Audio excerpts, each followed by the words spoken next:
Domicile from 2017 is a supernatural thriller from director Jared Cohn.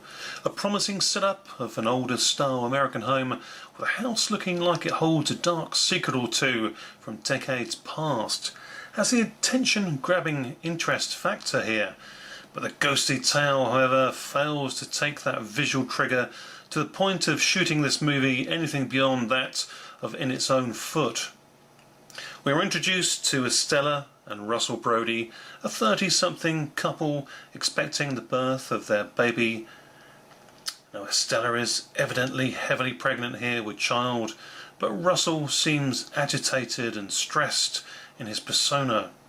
They both have the added burden of caring for Estella's adult sister Samantha, who has mental health issues and requires extra bedside assistance from a daily nurse carer. Samantha has visions of a ghostly apparition, but of course she is not taken seriously when randomly talking about. An unnatural occurrence one day, though, brings tragedy to the family as Estella seems to trip from the top of the home stair landing, falling to her death. 1 year on, Russell is drinking away the days, left alone to care for his late wife's sister, and under pressure from his agent to deliver a new manuscript as his income comes from playwriting. His best friend is doing his best to get him out of his stupor and even encouraging him to call upon an old female friend.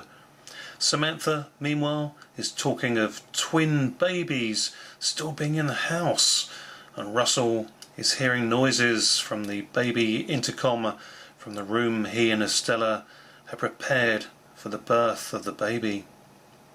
The movie plays out with the tiresome tropes of drunken guy, crazy girl, both meandering around the house at night, objects moving by themselves, ghostly reflections in mirrors, and shadowy images in the corners of the room. This is all crassly cliched, though, even to the point of the police being called out to the home to investigate a report of a prowler on the property. Throw in the obvious husband having an affair and retribution from beyond the grave, and tragic dialogue like, "I'm so happy to be here right now," "I'm so happy you're happy."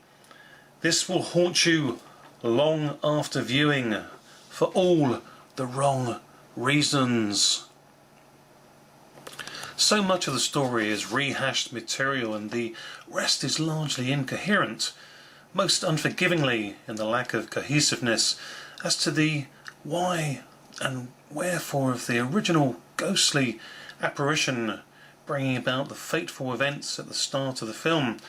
Seemed to go on a ghost vacation for a year and then come back in the vengeful form of Estella because of a typically stupid fling by her husband.